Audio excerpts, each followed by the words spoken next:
नमस्कार, रीवा 24 के ताजा तरीन अंक के साथ मैं शैलेंद्र। सबसे पहले प्रमुख खबरें। कथित गोमांस परिवहन मामले में पुलिस ने 2 युवतियों को किया गिरफ्तार।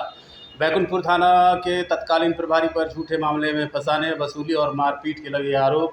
रेप के आरोप में फरार चल रहे 3000 के इनामी आरोपी को सिरमौर पुलिस ने किया गिरफ्तार और कचरा वाहन की टक्कर से बाइक सवार घायल। इसके पहले भी कचरा वाहन की चपेट में आने से एक युवक की जा चुकी है जान। इन खबरों सहित अन्य खबरें अब विस्तार से।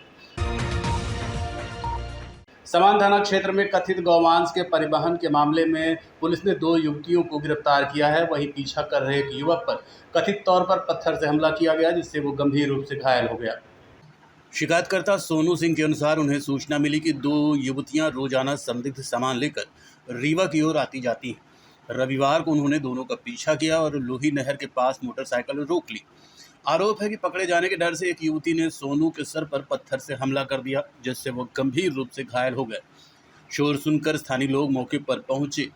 आरोप है कि इसी दौरान दोनों युवतियों ने मोटरसाइकिल पर रखी बोरी और झोला, जिसमें कथित गौमांस होने की आशंका है, पास की नहर में फेंक दिया। सूचना मिलते ही समान और बिशिया थाना पुलिस मौके पर पहुंची। पुलिस ने दोनों युवतियों को हिरासत में लेकर नहर से बोरी और झोला बरामद किया और कथित मांस को जब्त कर जांच के लिए भेज दिया। घायल युवक का अस्पताल में इलाज जारी है। फिलहाल पुलिस ने शिकायत के आधार पर मामला दर्ज कर लिया है। जब्त किए गए मांस की फॉरेंसिक जांच कराई जा रही है। जांच रिपोर्ट आने के बाद स्पष्ट होगा कि बरामद मांस वास्तव में किसका है। साथ ही पुलिस इस पूरे मामले में जुड़े संभावित नेटवर्क और अन्य पहलुओं की भी जांच कर रही है। लेकिन बैठा हुआ था तो ये निकली संदिग्ध हालत में। कई बार इनको देख चुका। कहाँ की रहने वाली है ये इमरती के हैं, मुंशी मुसलमान की बेटियां हैं। मैं लेकिन बैठा था दिखुई में अपने तालाब के पास। कई बार इनकी संदिग्ध हालत में इनकी गतिविधियाँ रहती हैं। कई बार देख चुका हूँ। आज ये निकली, मैंने इनका पीछा किया। ये ऐसे भाग रही थी जैसे क्या बताएं, जैसे कोई तस्कर भागे। टोल प्लाजा क्रॉस हुई, टोल प्लाजा मैंने फ़ोन लगाया दीपू दादा को। दीपू दादा ने रोकते रोकते ये भाग गई। फिर मैं भी भागा और ये जैसे ही नहर क्रॉस हुई, ये वाली नहर, हाईवे वाली नहर, ये फिर यूटर्न मार के फिर ये ले ली। इनको रास्ते पता है, इनको हर एक रास्ते पता है कहाँ से कैसे निकला जाता है। फिर मैं यूटर्न लेके फिर मैं इस गाड़ी, ये जंपिंग में ये गिर गई और गिर के इनकी गाड़ी उधर गिर गई। ये स्प्लेंडर नीचे गिरी है, देखिए। हाँ, तब फिर वो पीछे नीचे आ रही है। नहीं, हाँ यही। तो आपके ऊपर हमला कैसे हो गया? फिर जब ये गिर गई तो ये दोनों उतर के, जब तक मैं गाड़ी उतरा था तो पत्थर मारने लगे मुझे। मैं इनको पकड़ लिया, काली वाली को, ये जो काली ड्रेस पहनी ना, इसको पकड़ लिया। तब तक ये पत्थर मुझे मारने लगी। दोनों बहनें मिलके पत्थर मारने लगी। मैं इधर रोकता ये दोनों पत्थर दोनों तरफ चला दी। कभी इधर लगे कभी इधर लगे। देखिए यहाँ पत्थर लगा, यहाँ लगा। और जब मैं इनको एक पकड़ लिया तब तक गाँव के लोग आ गए। तो इन्होंने गौमांस, एक जो पीली लड़की ड्रेस पहनी है, इसने गौमांस फेंक दिया वहाँ और नहर में। और उसके बाद ये गौतम जी आ गए। अच्छा हुआ वो दीदी हैं जो हाथ धुलवा रही है, देखिए वो, ये गौतम जी हैं। ये आ गए तो मैंने छोड़ दिया तो ये भाग दी। अच्छा हुआ गौतम जी का उन्होंने पकड़ लिया। जब आपने पीछा किया तो अकेले ही थे? मैं अकेला ही था, मैं अकेला अपनी कार में था। नाम क्या? हुई थी कि 2 लड़कियां एक बाइक से कुछ सामान लेके जा रही हैं, जिसको कि बजरंग दल के कार्यकर्ता ने पकड़ा हुआ है और उन लड़कियों ने बजरंग दल के कार्यकर्ता के साथ में मारपीट की है। तो यहाँ पे मौके पे पहुँची हूँ। ये घटनास्थल समान थाने का है। पुलिस पहुँच गई है, जांच की जा रही है। ये क्या है उसमें, सामान क्या था? सामान की अभी तस्दीक की जा रही है। बैकुंठपुर थाने के तत्कालीन प्रभारी और एक आरक्षक पर झूठे मामले में फंसाने, अवैध वसूली और मारपीट के आरोप लगाते हुए पुलिस अधीक्षक से निष्पक्ष जांच की मांग की गई है। सीधी जिले के नौढ़िया के रहने वाले अतुल तिवारी ने पुलिस अधीक्षक को सौंपे शिकायती पत्र में आरोप लगाया है कि 31 मार्च 2026 को जुगनिहाई टोल प्लाजा के पास तत्कालीन थाना प्रभारी घनश्याम मिश्रा, आरक्षक आशुतोष मिश्रा और एक अन्य पुलिसकर्मी ने उन्हें रोककर झूठे एनडीपीएस मामले में फंसाने की धमकी दी और 2 लाख रुपए की मांग की। शिकायतकर्ता का दावा है कि 1 लाख रुपए मौके पर ले लिए गए। शिकायत में यह भी आरोप लगाया गया है कि उन्हें पूरी रात बैकुंठपुर थाना परिसर के बाहर एक कमरे में रखकर मारपीट की गई और जबरन अपराध स्वीकार करने का दबाव बनाया गया। इसके बाद अगले दिन दूसरी जगह से गिरफ्तारी दर्शाई गई। शिकायतकर्ता ने पूरे मामले की निष्पक्ष जांच कर CCTV footage, mobile call detail, WhatsApp chat और संबंधित पुलिसकर्मियों की लोकेशन की जांच कराने की मांग की है। साथ ही दोषी पाए जाने पर कानूनी कार्रवाई और अपनी सुरक्षा सुनिश्चित कराने की भी मांग की है। फिलहाल ये सभी आरोप शिकायतकर्ता के हैं, जिनकी आधिकारिक पुष्टि होना बाकी है। ये हमारे ऊपर 31/3/2026 को तत्कालीन थाना प्रभारी बैकुंठपुर घनश्याम मिश्रा द्वारा एक झूठा आपराधिक प्रकरण 34(2) का केस बनाया। दरअसल मैं रीवा से अपने गांव जा रहा था, तो जोगनेही टोल प्लाजा के पास ये दो लोग, घनश्याम मिश्रा और आशुतोष मिश्रा, ये दोनों लोग आए और मेरी गाड़ी में बैठ गए रुका कर। और उसके बाद एक झूठे केस में एनडीपीएस फंसा देंगे किसी अन्य ठेकेदार, शराब ठेकेदार के कहने पर, क्योंकि उन्होंने शराब ठेकेदार से पैसे लिए थे मुझे फंसाने के लिए। फिर मैं जा रहा था गांव, तो उन्होंने मुझे आया और डरा धमका कर मेरी गाड़ी में बैठ गए और फिर डराने धमकाने लगे कि इतना पैसा दो, 2 लाख रुपए की मांग की, इन्हें झूठे केस में फंसा देंगे। और फिर मुझसे जबरन 1 लाख रुपए में अपने एक मित्र जो रायपुर करचुलियान में थे उनसे मंगाया और उनको 1 लाख रुपए दिया। फिर वो इधर उधर घुमाते रहे और फिर रात में थाना ले गए बैकुंठपुर, रात भर वहां रख कर बंधक बना के फिर सुबह मेरा लौर तालाब के पास से मेरी गिरफ्तारी दिखाई उन्होंने। आप ये पैसा जो दिए थे 1 लाख रुपए किस माध्यम से दिए थे? मैं वो उनको नगद दिया था और काहे के बदले ये पैसे लिए थे? ये वो पैसे लिए थे कि वो मुझे झूठे केस से फंसा रहे थे, तो उससे बचने के लिए मैं चूंकि डर गया था, तो उससे बचने के लिए वो 2 लाख की मांग किए थे, फिर 1 लाख रुपए उन्होंने लिया था। तो फिर बचा दिया गया था कि मामला नहीं 34(2) का मेरे ऊपर केस उन्होंने पंजीबद्ध किया था। पैसे लेने के बाद जी, कौन कौन साथ में थे आपके? 3 लोग, एक रवि सिंह बघेल को उन्होंने पकड़ा था, माड़ो का निवासी है, उसी के केस में 2 लोगों को उन्होंने और डाल दिया था, एक मेरा, एक राघवेंद्र सिंह बघेल है, उनको 2 लोगों को। आज आप एसपी साहब से मिले हैं, क्या आश्वासन मिला? एसपी साहब ने आश्वासन दिया है कि हम इसकी जांच कराएंगे और जैसा उचित होगा तो कार्यवाही कराएंगे। आप क्या चाहते हैं, क्या लगता है आपको? बिल्कुल इसमें निष्पक्ष कार्रवाई होनी चाहिए, ताकि जो पुलिस का वो है कि जनता का भरोसा पुलिस पर बना रहे। और इससे चूंकि उन्होंने एक ऐसा लांछन लगा दिया है कि पूरी मानवता को उन्होंने शर्मसार किया कि सामने वाले से पैसा लेकर, मुझसे भी पैसा लेकर उन्होंने फिर भी मुकदमा दायर किया। और वो मुझे बार बार कहते थे कि तुम्हारी गाड़ी में भी माल रखने के मुझे 3 लाख रुपए मिल रहे हैं। जी, ये कौन बोलता था? ये घनश्याम मिश्रा बोल रहे थे, घनश्याम मिश्रा कौन था ना प्रभारी? थाना प्रभारी उस समय बैकुंठपुर थे, इस समय नौबस्ता चौकी प्रभारी है। और उनकी घनश्याम मिश्रा के साथ में कौन? और उनके साथ एक आरक्षक था आशुतोष मिश्रा, वो भी बैकुंठपुर में था, वो भी साथ में दोनों लोग थे। और जब उन्होंने मुझे गिरफ्तार किया तो उत्कृष्ट थाने के एक सिपाही हैं उत्कृष्ट सिंह, वो भी साथ में थे। तो अगर जांच के लिए उनका भी बयान लिया जाए कि हाँ उन्होंने, तो निष्पक्ष जांच हो पाएगी इसकी। क्या नाम आपका? अप्रैल महीने से फरार चल रहे 3000 के इनामी आरोपी को सिरमौर पुलिस ने गिरफ्तार किया है। इस मामले में 2 आरोपी पहले ही गिरफ्तार किए जा चुके हैं। रीवा जिले के सिरमौर थाना पुलिस ने दुष्कर्म के मामले में फरार चल रहे आरोपी को गिरफ्तार कर लिया है। आरोपी पर 3000 रुपये का इनाम घोषित था और वो अप्रैल महीने में दर्ज हुए मामले के बाद से लगातार पुलिस की गिरफ्त से बाहर था।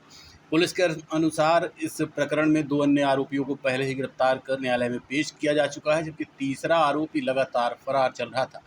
मुखबिर की सूचना और तकनीकी साक्ष्यों के आधार पर पुलिस ने दबिश देकर गिरफ्तार कर लिया। गिरफ्तारी के बाद आरोपी को न्यायालय में पेश किया गया, जहां से उसे न्यायिक अभिरक्षा में जेल भेज दिया गया है। हाँ, मामला ये है कि अप्रैल महीने में एक पीड़िता द्वारा 3 व्यक्तियों के विरुद्ध जो है बलात्कार की रिपोर्ट लिखाई गई थी। जो 2 आरोपी पहले से गिरफ्तार हो चुके थे, उनमें से एक आरोपी लगातार फरार चल रहा था, जिसके विरुद्ध पुलिस अधीक्षक महोदय द्वारा 3000 रुपए की इनाम घोषणा भी की गई थी। उक्त आरोपी को आज गिरफ्तार किया गया है, जिसे माननीय न्यायालय पेश किया जा रहा है। 3 आरोपी थे, 2 की गिरफ्तारी पहले हो चुकी है और ये तीसरे आरोपी को आज गिरफ्तार किया जा रहा है। देखते रहिए Rewa 24 news, city cable network. मिलते हैं छोटे से ब्रेक के बाद। शर्मा की दुल्हन जब ब्याह के आई, संगरी बाज रस का हार ले आई। छा गया नाम शर्माइन का गहना, हाय रे शर्माइन का गहना, हाय रे शर्माइन का गहना। शर्मा ने बहन का ब्याह रचाया, रीवा ज्वेलर्स का सेट पे से ले आया। बन गया वो मिसराइन का गहना, हाय रे मिसराइन का गहना, हाय रे मिसराइन का गहना। मिसराइन का बेटा अफसर बन गया, पत्नी के गले में नैना चमक गया, बन गया वो अप्सरा इनका गहना। हाय रे अप्सरा इनका गहना, हाय रे अप्सरा इनका गहना। शर्मा इनकी बिटिया डोली चढ़ गई, हार पे डायमंड की रोशनी जग गई, बन गया नई बहुरा इनका गहना। हाय रे बहुरा इनका गहना। रीवा से लेकर विंध्य तक छाया, हर शादी में रीवा ज्वेलर्स का नाम आया। पीढ़ी दर पीढ़ी विश्वास से जगाया, रीवा ज्वेलर्स ने हिस्सा निभाया। कोई ब्याह कराए या न कराए, हाय पर गहना बनाए तो रीवा ज्वेलर्स से बनाए। शर्मा की दुल्हन जब ब्याह के आई, संग रीवा ज्वेलर्स का हार ले आई। छा गया नाम शर्मा इनका गहना, हाय रे शर्मा इनका गहना, हाय रे शर्मा इनका गहना। शर्मा ने बहन का ब्याह रचाया, रीवा ज्वेलर्स का सिर्फ फिर से। रीवा में भारतीय किसान यूनियन राजनीतिक की संभागीय समीक्षा बैठक आयोजित की गई। बैठक में किसानों की विभिन्न समस्याओं पर मंथन हुआ। उसके बाद त्वरित समाधान की मांग उठाई गई। रीवा के ऋतुराज पार्क में आयोजित भारतीय किसान यूनियन राजनीतिक की संभागीय समीक्षा बैठक की अध्यक्षता प्रदेश उपाध्यक्ष अमृतलाल पटेल ने की। बैठक में प्रदेश कार्यकारी अध्यक्ष महेंद्र सिंह, संगठन मंत्री तारिका प्रसाद तिवारी, प्रदेश प्रवक्ता दिलीप पटेल सहित संभाग के विभिन्न जिलों से आए पदाधिकारी और किसान प्रतिनिधि शामिल हुए। बैठक में खाद और उर्वरक की उपलब्धता, गुणवत्तापूर्ण बीज, बिजली के मनमाने बिल, सिंचाई की समस्याएं, आवारा पशुओं से फसलों को हो रहे नुकसान और राजस्व विभाग में कथित भ्रष्टाचार जैसे मुद्दों पर विस्तार से चर्चा की गई। इसके बाद किसान यूनियन के प्रतिनिधिमंडल ने संभागायुक्त को ज्ञापन सौंपकर समस्याओं के शीघ्र समाधान की मांग की। संगठन विस्तार के तहत रीवा जिले के सभी तहसीलों में नए तहसील अध्यक्षों की नियुक्ति की गई। साथ ही बचित मिश्रा को जिला महामंत्री, रमेश शंकर तिवारी को जिला उपाध्यक्ष, वीरेंद्र उपाध्याय को जिला कोषाध्यक्ष और आनंद सिंह को मीडिया प्रभारी की जिम्मेदारी सौंपी गई। बैठक की शुरुआत किसान नेता स्वर्गीय चौधरी महेंद्र सिंह टिकैत को श्रद्धांजलि अर्पित कर की गई। खाद बीज की समस्या तो देखिए, सबसे बड़ी सब फर्टिलाइजर जो आज फास्फेटिक फर्टिलाइजर है, चाहे वो डीएपी हो या एनपीके हो, इनकी काफ़ी किल्लतें हैं। आज देखिए सरकार ने एक जो ई टोकन व्यवस्था की है, तो आज किसान ये मानिए कि आज दुकानों के ऑनलाइन सेंटरों की लाइन लगा रहा है। किसी हफ्ते में 1-2 दिन बुक होता है, 1 घंटे चालू हुआ, बुक हुआ, फिर वो दुकानदार के लाइन लगाया, भागता। जबकि खेती किसानी का समय, तो इसको पर्याप्त मात्रा में किसानों को सुगमता से उर्वरक मिलनी चाहिए। दूसरी समस्या देखिए डीजल की है। आज डीजल में प्रदेश के मुख्यमंत्री ने घोषणा की कि जिला कलेक्टर अपने विवेक से वहाँ की स्थिति के अनुरूप किसानों को डीजल गैलन में दिलाने का आदेश जारी करे। हमारे मैहर कलेक्टर ने किया और जिलों के कलेक्टरों ने किया। लेकिन आज किसी दिन पेट्रोल पंप मालिक जो है, तो किसानों को ये कहते कि हम गैलन में डीजल नहीं देंगे। आज जब गैलन में डीजल आप नहीं दोगे, तो हम 25 किलोमीटर से टंकी में ट्रैक्टर लेकर डीजल भरवाने आएंगे, तो आप 40 लीटर डीजल दोगे तो 10 लीटर 15 लीटर डीजल रास्ते में खर्च हो गया। अब फिर हमारा समय खेती करने का, जुताई करने का, रोपा के खेत तैयार करने का हम कहाँ से कर पाएंगे? तो ये व्यवहारिक नहीं है। किसानों को गैलन में आज खेती के समय डीजल देना चाहिए। तीसरी समस्या देखिए बिजली की है। आज पानी भी कम गिर रहा है। आज ये विंध्य क्षेत्र अपना जो रीवा संभाग है, खासकर यहाँ हाइब्रिड धान का गढ़ है। हर एक किसान हाइब्रिड बीज लगाता है, ये रोपा पद्धति से खेती करता है। तो नर्सरी डालने का, रोपा का समय चल रहा है। आज किसान नर्सरी डालना, पानी नहीं गिर रहा, तो बिजली की समस्या है। आज बिजली गाँव में कहीं मेंटेनेंस के नाम पर, कहीं फॉल्ट के नाम पर लाइन बंद रहती है। हमको कम से कम जितनी बिजली आप 10 घंटे दे रहे हो, तो निर्बाध रूप से किसान को बिजली दो। दूसरी बात, बिजली में परसों में ऐसी सतना के पास भी बैठा, अमरपाटन डी के पास, देखिए क्या हर एक गांव में हर एक वर्ष बिजली की खपत बढ़ रही है। हर एक गांव में नए ट्यूबवेल हो रहे हैं, मकान में भी खपत बढ़ रही है, और उस अनुपात में ट्रांसफार्मर नहीं बढ़ा रहे हो। तो जब हर एक खपत बढ़ेगी, तो उसको आपकी आपूर्ति भी बढ़ानी चाहिए कि नहीं बढ़ानी चाहिए? आपूर्ति नहीं बढ़ा रहे हो, तो आज दिक्कतें आ रही कि ट्रांसफार्मर पे आज ये मानिए कि दिक्कत आज 15 दिन बाद जब नर्सरी को ट्रांसप्लांट करने का समय आएगा तो गांव में बिजली को और हाहाकार मचेगा। जब सभी किसान मोटर चलाएगा, इकट्ठा लोड पड़ेगा तो ट्रांसफार्मर फेल होगा। अब बिजली विभाग आगे से तैयारी नहीं कर रहा। मेंटेनेंस के नाम पर ये फर्जी पैसा खा रहे हैं। मेंटेनेंस गांव में कहीं आप देखिए जोखम में टेढ़े मेढ़े उसी तरह तार झूल रही, किसान लग्गा लगाकर खेत जुताई करता है। तो बिजली विभाग को मेंटेनेंस करना चाहिए। हर एक मेंटेनेंस के नाम से काफी फंड शासन का इनके पास आता है, एक खर्चा दिखाते हैं। लेकिन एक आवारा जानवर की जो एक समस्या है, देखिए आज किसानों के लिए सबसे बड़ी समस्या, विकराल समस्या है कि आज खेती में दिनों दिन इतनी उत्पादन लागत बढ़ रही है, किसान खर्च लगाने के बाद भी उसकी फसल को आवारा और जंगली जानवर बर्बाद कर रहे हैं। देखिए गौशालाएं जो संचालित हैं, तो गौशालाओं की जितनी क्षमता उससे ज्यादा जानवर है।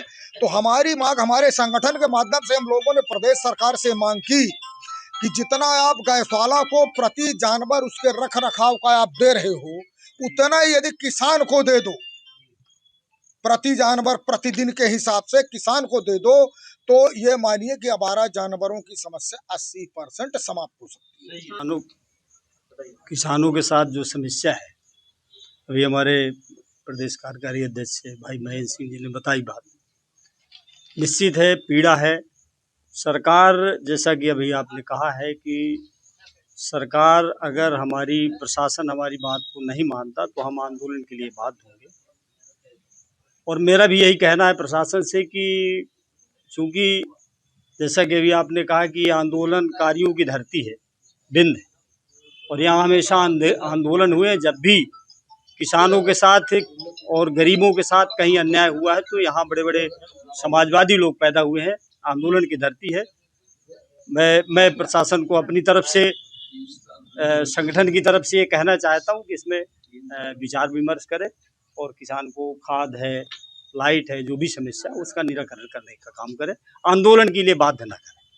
बहुत बहुत धन्यवाद। द्वारिका प्रसाद तिवारी। रायपुर कचुलियान बाईपास में एक बार फिर तेज रफ्तार कचरा वाहन की टक्कर से बाइक सवार घायल हो गया। ये वही मार्ग है जहां पहले भी कई गंभीर हादसे हो चुके हैं और लगातार दुर्घटनाएं चिंता का विषय बनी हुई हैं।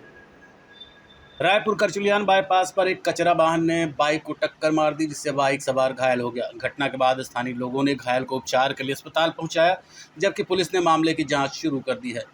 बाईपास पर पहले भी कई दर्दनाक हादसे हो चुके हैं, जिसका गवाह ये बाईपास रहा है। आपको याद दिला दें कि करीब 4 साल पहले ढेकहा के पास नशे की हालत में सड़क पार कर रहा एक युवक कचरा वाहन की चपेट में आ गया था, जिससे उसकी मौके पर ही मौत हो गई थी।